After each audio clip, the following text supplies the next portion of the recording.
NDA Valappad ഗ്രാമപഞ്ചായത്ത് 19-ാം ward സ്ഥാനാർത്ഥി ശോഭന ഷൺമുഖന്റെ തെരഞ്ഞെടുപ്പ് കമ്മിറ്റി ഓഫീസ് ഉദ്ഘാടനവും വലപ്പാട് പഞ്ചായത്തിലെ തളിക്കുളം ബ്ലോക്ക് ഡിവിഷൻ സ്ഥാനാർത്ഥികളുടെ പ്രഖ്യാപനവും പോസ്റ്റർ പ്രകാശനവും BJP മുൻ സംസ്ഥാന അധ്യക്ഷൻ കെ സുരേന്ദ്രൻ നിർവഹിച്ചു. LDFും UDFും കാലാകാലങ്ങളിൽ കേരളത്തെ ഭരിച്ച് നമ്മൾക്ക് ഒരു തരത്തിലുള്ള പുരോഗതിയും വികസനവും ഇല്ലാതെ നമ്മളെ കഷ്ടപ്പെടുത്തുന്ന ഒരു നിലയാണ് കേരളത്തിൽ ഇപ്പോൾ ഉള്ളത്. തദ്ദേശഭരണ തെരഞ്ഞെടുപ്പിൽ മറ്റു തെരഞ്ഞെടുപ്പിനെ പോലെയല്ല, നല്ല നിലയിൽ ചിന്തിച്ച് വോട്ട് ചെയ്തില്ലെങ്കിൽ നമ്മുടെ തലയ്ക്ക് തന്നെ അടി കിട്ടും. നമുക്ക് ധാരാളം പദ്ധതികൾ ഇപ്പോൾ മോദി സർക്കാർ വന്നതിന് ശേഷം കേരളത്തിലെ ജനങ്ങൾക്കായിട്ട് നമ്മുടെ മോദി സർക്കാരിൻ്റെ കയ്യിലുണ്ട്.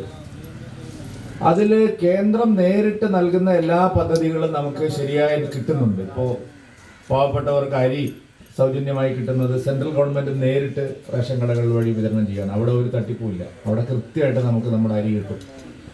കിസാൻ സമ്മാൻ നിധി 2000 ഉറുപ്പിക വെച്ച് 4 മാസം കൂടുമ്പോൾ നമുക്ക് കിസാൻ സമ്മാൻ നിധി കിട്ടുന്നത്, അത് കൃത്യമായിട്ട് നമ്മുടെ കയ്യിൽ ബാങ്ക് അക്കൗണ്ടിൽ കിട്ടും.